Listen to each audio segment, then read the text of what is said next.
Thank you, Pat. That was an amazing introduction. I'm excited to be here with all of you, and I'm excited to talk about feature flags. First of all, why should you care about anything I have to say about feature flags? Well, I work at a feature flag company. We sell this as a service, but don't worry, this is not a sales pitch. I hate those talks too. In fact, pretty much everything I'm going to be talking about here today, I have done at Box as well, and a lot of this stuff is pretty generic, not at all specific to any particular framework or feature flag provider. So what are we going to talk about? I'm going to briefly introduce what feature flags are.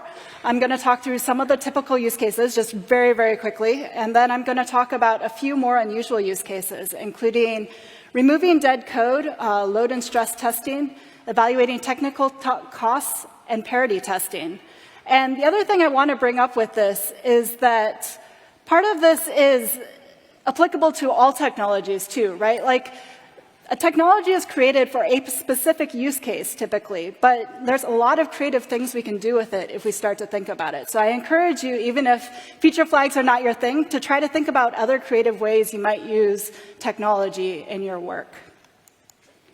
So first of all, what are feature flags? A few other terms for them include feature toggles, feature flips, feature switches, conditional features, and for some really odd reason, my company is partial to the term split. That's our name. I don't know why. But basically, they are a code branch that is controlled by a graphical user interface. So you'll have something like this, which basically is saying, if my feature is on, then execute the first code block. Otherwise, execute the second code block, right? And then you have in your UI something like this, where you can have your PM go in there and set it up so that the QA testers and everybody in Boston gets the on treatment and everyone else gets the off treatment. And then that basically just means that QA testers and people in Boston get that first code block and everyone else gets that second code block. Simple enough. Okay, so what are the typical use cases? So Charity mentioned this a little bit yesterday, but one of the big ones is releasing features. I'm going to dig into that a tiny bit more in a second. But then there's also production testing. So this basically just means being able to test code in production, ABC testing or experimentation, custom packages, so being able to give different feature sets to different groups of users. So you might have your premium users, and then your standard users, and your free users. And temporary UI customization. So this is doing something like if there's a snowstorm in Boston, maybe we can actually set it up so that somebody in customer success can go in and add a little thing that'll show up in the UI that basically goes out only to the Boston people that says, sorry for the delays, the snow is killing us. And then releasing features. Like I said, this is a big one. This is the main reason a lot of people use feature flags. So the first use case is separating deploy from release. So separating when your bits and bytes of code go to the cloud from when people actually see the feature. The second one is around canary releases or ramped deployments. So basically being able to first roll out to 10% of people, see how it goes, and slowly ramp that up. And the final one is the off switch. So you might put this around a risky change, and so that you can see oh, if it goes really badly, I just want something where I can just turn it off immediately. Okay, so that's the basic use cases. If you want to talk to me about any of those more, please come find me afterward. But so what are the more, advanced is probably the wrong word, unusual is probably what I should have said there. What are some of the more unusual use cases? So the first one I want to talk about is around removing dead code. So before I even get into this, why is your code dead? First reason, you might have a method that's no longer referenced. And if you're lucky enough to be using certain types of languages, you might be able to say, oh, my IDE can just point this out for me. And it's like, why are we even talking about this still? But you might also have an endpoint that's never called. Or you might have a parameter that never has certain values, meaning if you have a switch statement in your code, some of those blocks just are never going to get reached.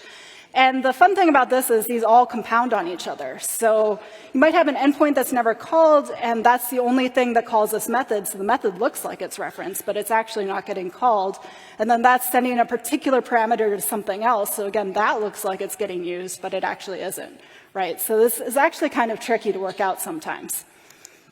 The obvious solution here is just to pepper all of your code with log statements. Maybe even write a script. At Box, we had a script that did something like this. The unique identifiers, so you know which lines are getting hit, and you can go from there. The problem here is, I'm sure all of you, as people in the tech industry, know logs are very expensive, and this will create a lot of them if you're not careful. So one thing you can do is wrap the entire thing in a feature flag.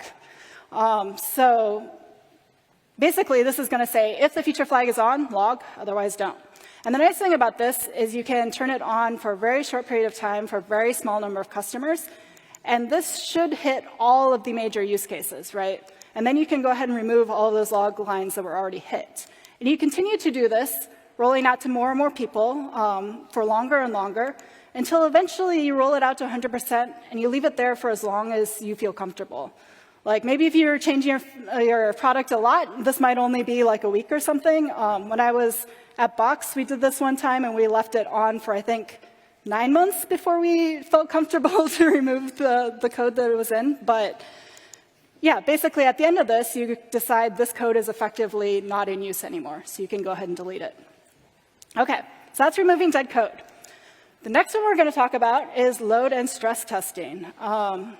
And basically, we're going to talk about this through using mirrors. And mirroring is basically where you send an asynchronous, you send the request to the original service, like normal, and you send simultaneously an asynchronous request to your new service. And I'm saying service here, but this could also be a database. This could be a bunch of other things. So really, it's like a new and old system. The nice thing, OK, so load testing is basically where you want to make sure that the new system can handle expected load.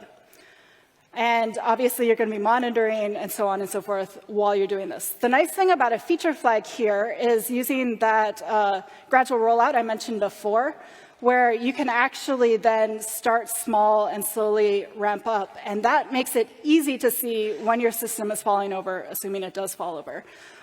If you go way beyond that breaking point, a lot of times everything blows up, and it's really hard to see exactly what went wrong. But if you can hit it right at the breaking point, it's often a lot easier to see. So that's load testing. In fact, you can do stress testing here. There's also a lot of other tools like JMeter that might be useful. The problem with things like that is you have to write the test cases yourself, so it doesn't necessarily map to real traffic patterns. This also has some problems in that it's not quite real traffic patterns either. But the idea is that you would send the request asynchronously, and then 5 seconds later or something, you would again send the request asynchronously. So you're getting double the load, essentially, of real-ish traffic. OK, so that's load and stress testing. Evaluating technical costs. So this is, again, mirroring traffic. A lot of these are mirroring traffic. But the idea here is that you're using the feature flag and turning it on for a very set interval of time. So this is whatever is demonstrative of how customers use your systems. And the idea here then is you can get an idea of, OK, in a week, we spent X amount on this new system, and then you can extrapolate from there to decide how much you will be spending on this new system. This is something we actually did at my current company. We were switching to a new pipeline for our data, and we thought it was going to be cheaper. We were pretty sure it was going to be cheaper, but we wanted to verify it before we started rolling anything out, and we went those final steps. So this is something that we did. And then the next test case, or the next use case, is verifying parity. So parity is basically, again, with a new system and an old system, you're trying to verify that you're getting the same results out from both systems. In this case, you have your request go into the old system, and you want to get that response immediately back. But after you're sending that response, then you're asynchronously sending the response to a parity checker, which goes to the new system. And then when it gets its response back, we're checking, are those responses actually the same? And then we're going to log if they're not. There's a few things here. Again, logs are expensive, so the feature flag can be useful there. But there's a few other things. So if you do have something go wrong, it can be really nice to turn on the feature flag for only a particular test account, and then you can really try to narrow down exactly what's going on, exactly what's triggering that case where they're different. This is useful if you don't have good enough logging already, so it can help clean things up and make it clearer. The other thing is, actually, I'm forgetting what the other thing is, so okay, we'll leave it there. But yeah, so that was a quick run-through about a few exciting use cases about feature flags, as well as a few normal ones.